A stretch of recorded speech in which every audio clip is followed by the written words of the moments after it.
Hi, I'm Dr. Rudy Cashman, and welcome to our show.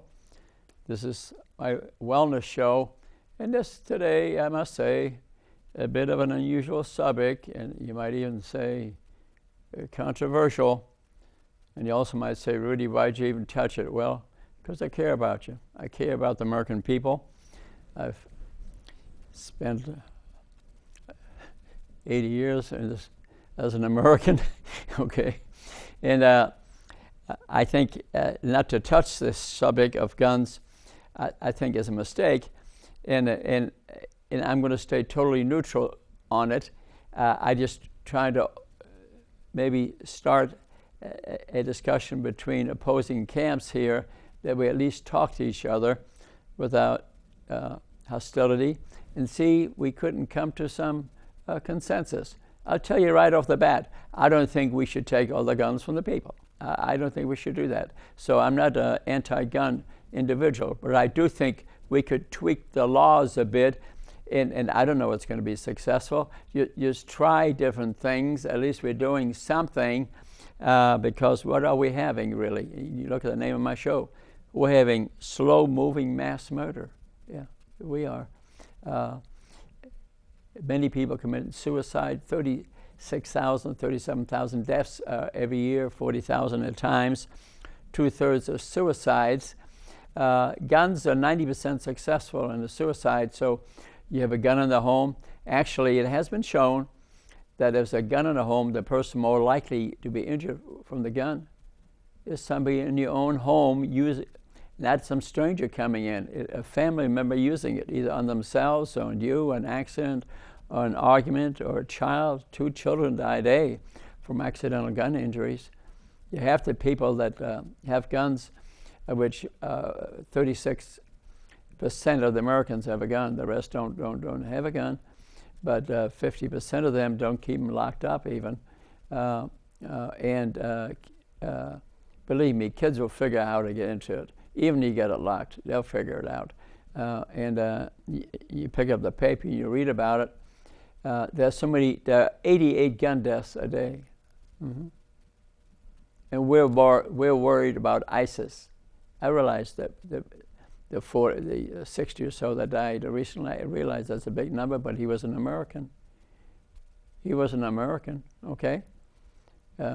Maybe radical ideas, you'd say what you want, but it was an American that did his killings. But again, when you look at the total, really it's nothing compared to the ones we're killing ourselves.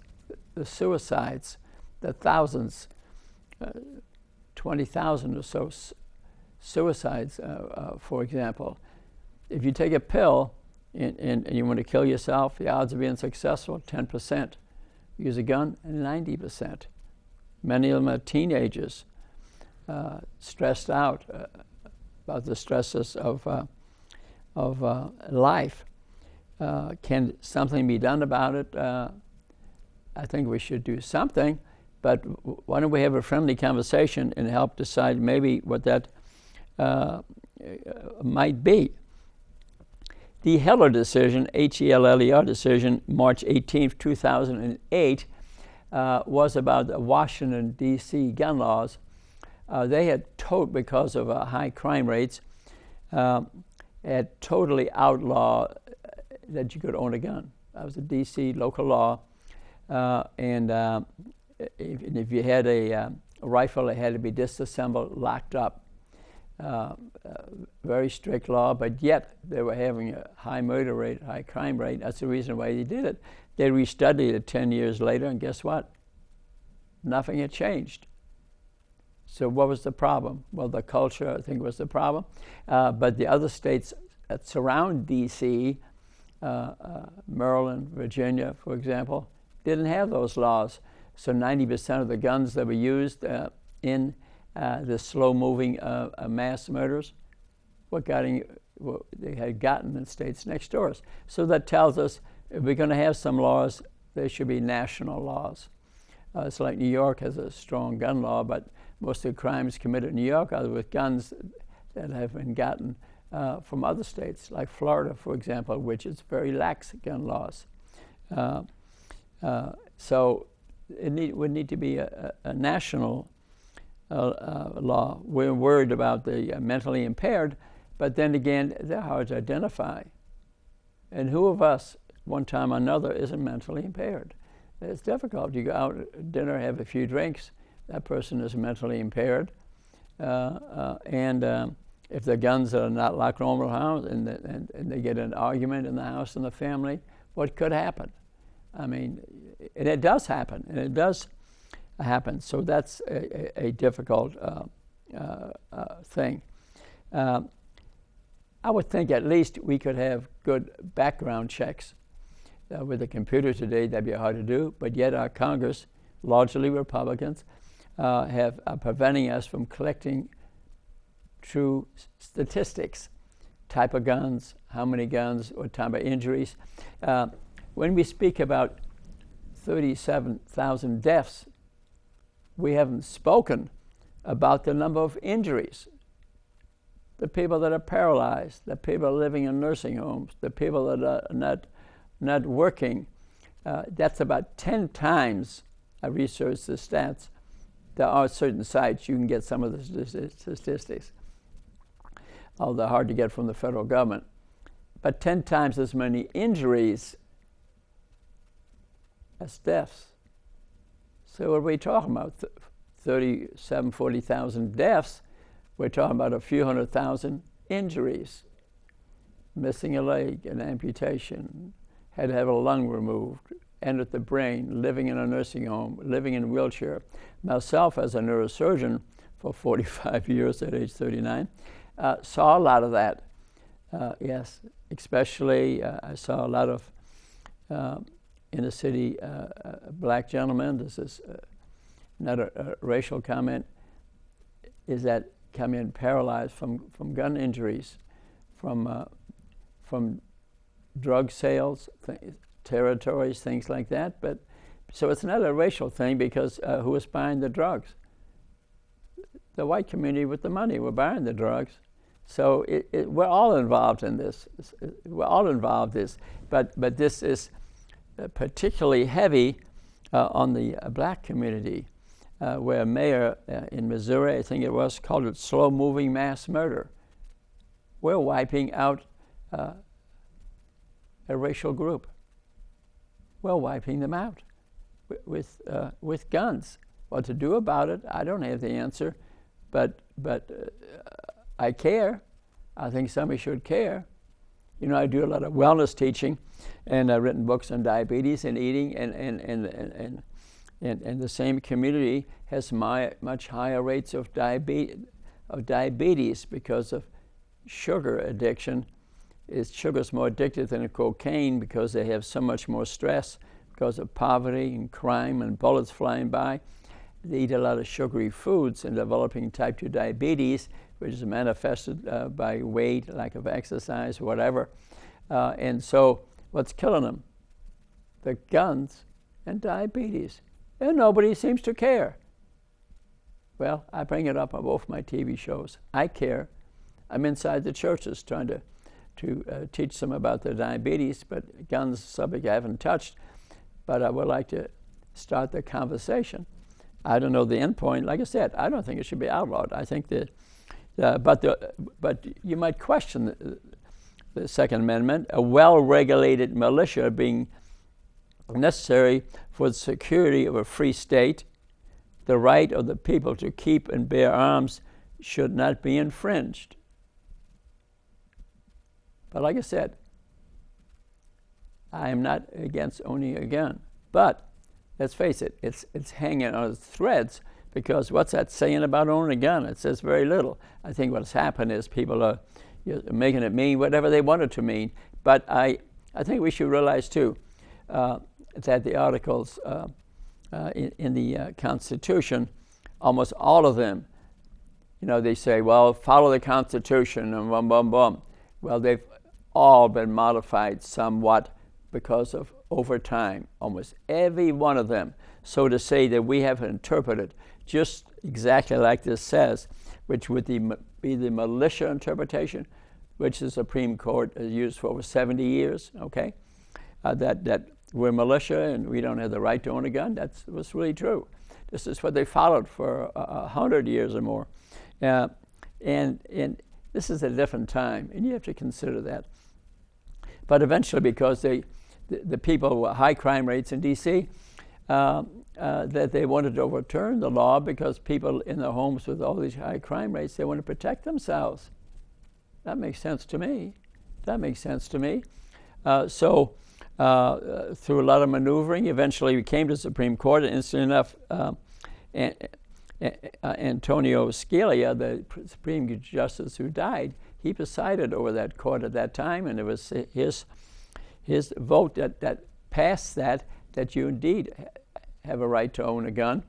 But what he did, he left the law open enough that if one wanted to, like President Obama was trying to do, pass some reasonable gun laws and say you can keep a gun.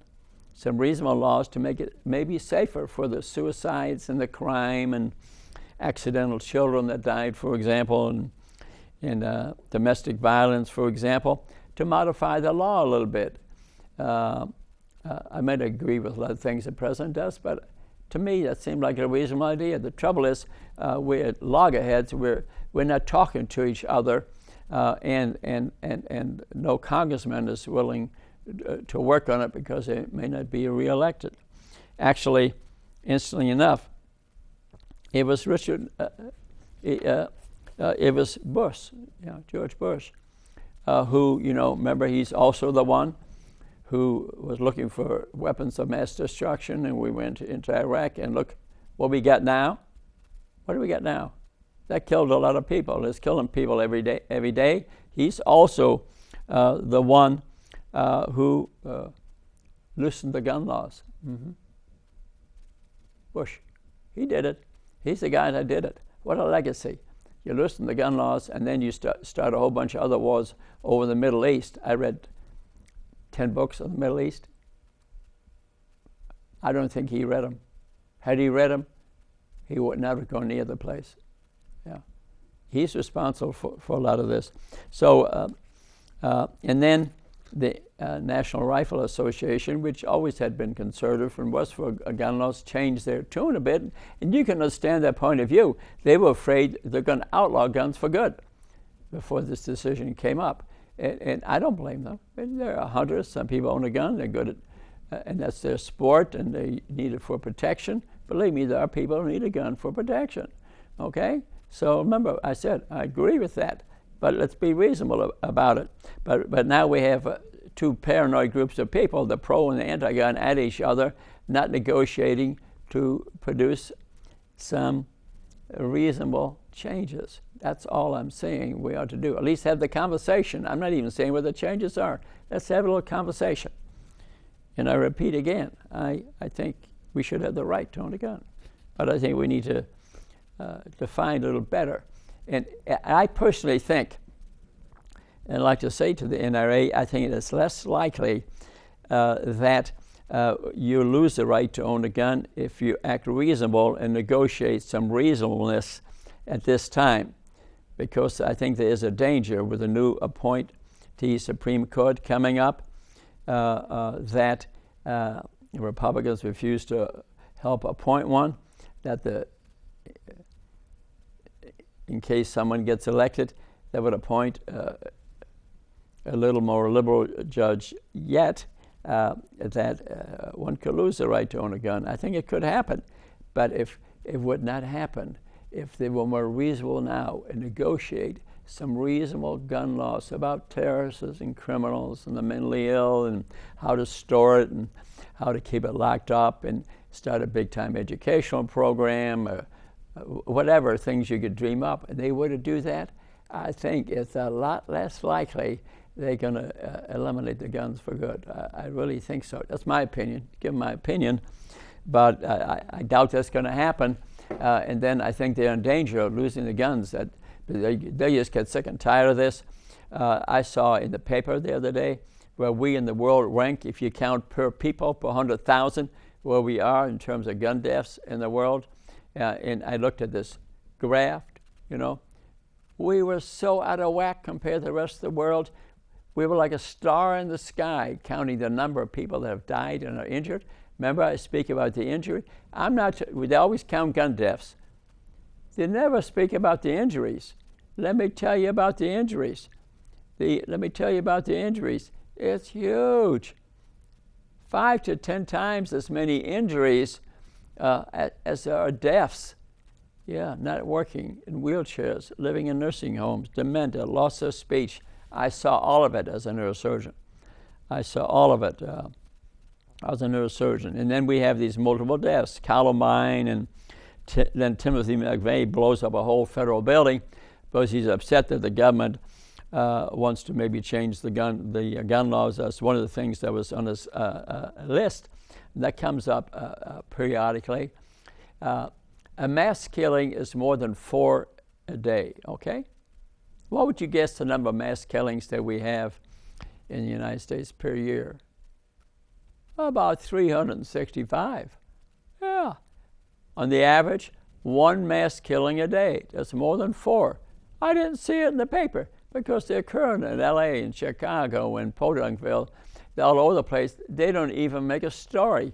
But you kill 3 people and somebody thinks it's ISIS and it's national headlines and we're going to start a war. Wait a minute. I think we need to start a different conversation, or at least have a conversation about both. Let's talk about both. It's not ISIS that's killing us. It's the 300,000 guns in America that's killing us. Suicides, crimes, accidental deaths. And it's not a matter of intelligence. One of my partners, a neurosurgeon, years ago, they were out hunting. They were cleaning their guns in the living room, and all of a sudden the living room window disappeared. Intelligent, smart people. Anybody can do it. Just having that thing in your hand. And then we had the laws about owning a machine gun and repeating thing, and there was a lot of confusion about that because the majority of these weapons actually are not automatic. They're semi-automatic. Automatic weapons have been outlaws for decades. These are semi-automatic. There was a lot of confusion about that. When Clinton tried to pass the law, and there's still confusion today. These are repeating. You have to pull the trigger every time. The majority of these weapons. So just saying eliminating automatic weapons, that's not the answer. They're already eliminated. We need a better way to maybe to have fingerprint identification to the weapon, for example, or maybe that you can have a limited number of bullets. I don't know what it is, but something maybe needs to be done. But when you think of 300,000 guns in this country owned by 36% of the people, it's concerning. I know of friends that have 100 guns. And they're not getting them locked up either. Okay, so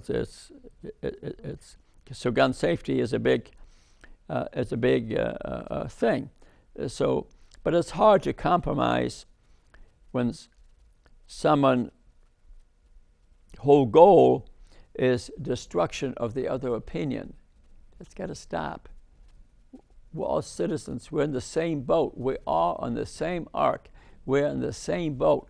You look at the universe sometime, see all the planets and the moons, and just look out there, and we're this little speck, and we're here shooting each other. Does that make any sense?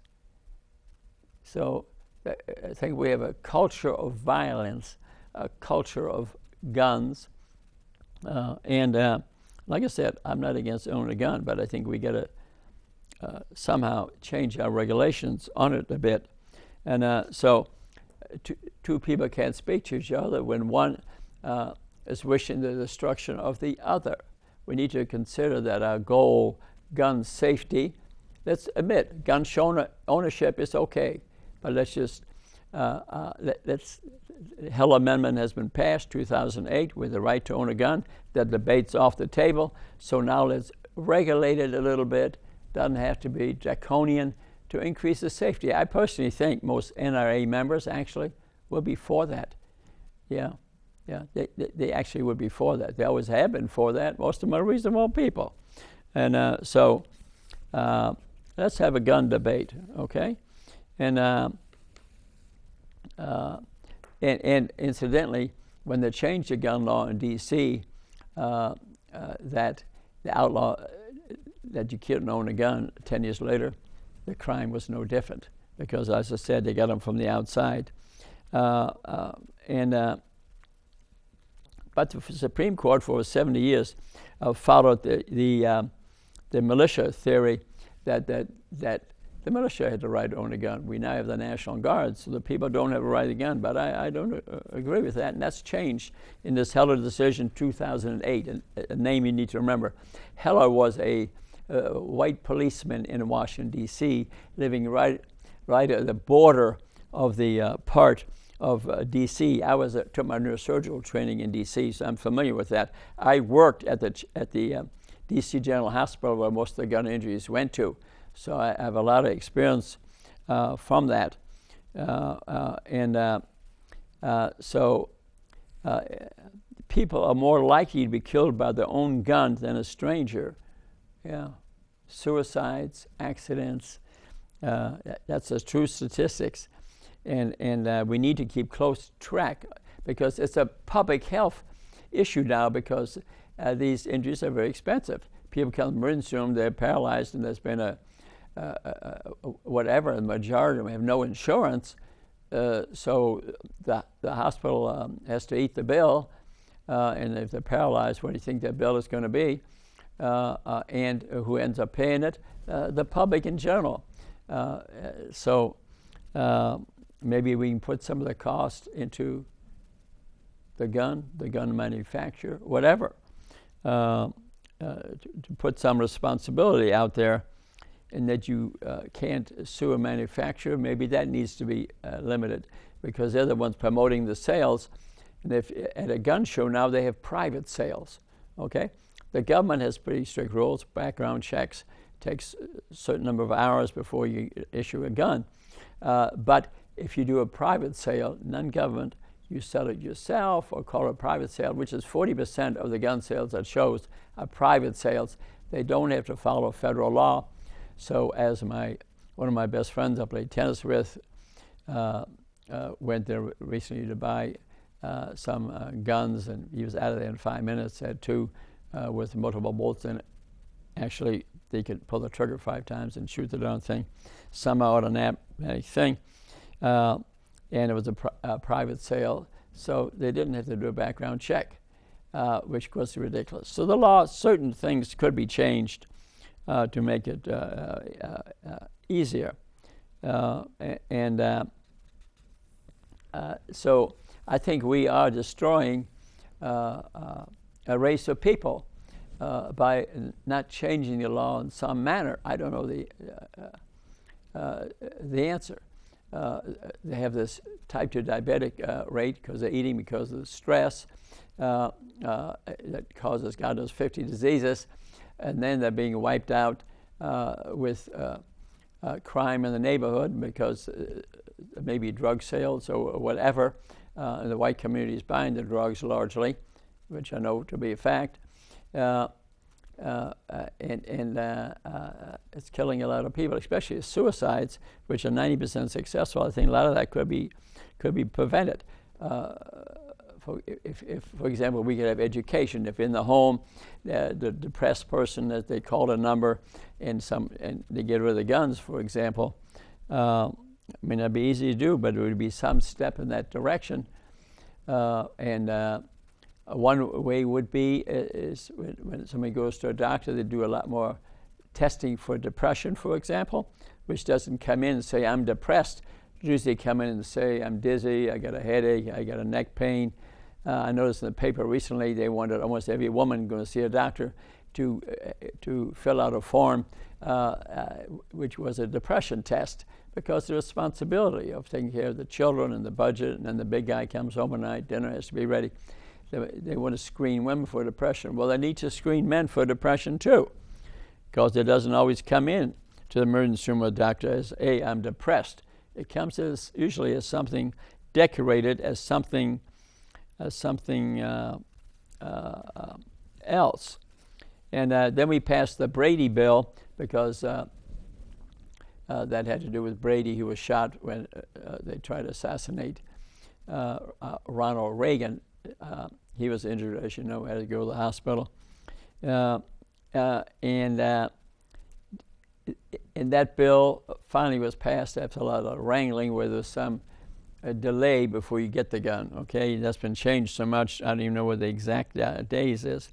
Then a guy named John Lott, L-O-T-T, wrote a lot of books on guns. It was totally pro-gun. NRA quoted him a lot, and turned out to be a very unfortunate situation, because I'm reading this book here called Gun, puts a lot of stats in there, by Adam Winkler, and it has in there that John Lott, according to what it said in the book, used a lot of false statistics. They found out, and then a woman came out, and then he quoted a woman as being, no, this was not the right. Well, it turned out she never existed. So his books are totally phony, and everything was made up. So this debate, ongoing debate, is a very complex thing. So what was I trying to do here today? Thanks for listening to it. And what I'm saying to you, I'm not opposed to owning a gun. What I'm saying is that we be reasonable and discuss with each other some ways we could tweak the law to make it safer for all of us, that we don't have this slow-moving mass murder destroying a segment of the population. Also, the children that die accidentally, also the domestic violence, we're killing each other, all the suicides, which are more white than black, incidentally, but the crime being more black than white. All of it, we like to reduce the incidence. We lead the world in gun deaths, and we need to do something about it. We need to become more peaceful. The last 100 years, we've been at war probably 7 times. Fortunately, I've lived through a lot of it. Maybe we need to get over this violence attitude and hug each other a little more and say, are you having a nice day? What's going on in your life? We love you. You know, dance a little more, for example. These might turn on the music instead of shooting each other. But let's open the conversation in non-confrontational manner. I'll help you. And the other one says, let's see if we can travel to the path together to a more peaceful world. Imagine there's no violence. Imagine there's no war. Wouldn't this be a wonderful thing? I'm here today taking on this tough subject because I love you. I care about you. You get some ideas? You want to be on my show? I'll have another show on this. You can express your opinion, but we're going to talk in a reasonable manner because I'm not picking sides here. I'm not picking sides here. Thank you very much. We love you. Namaste.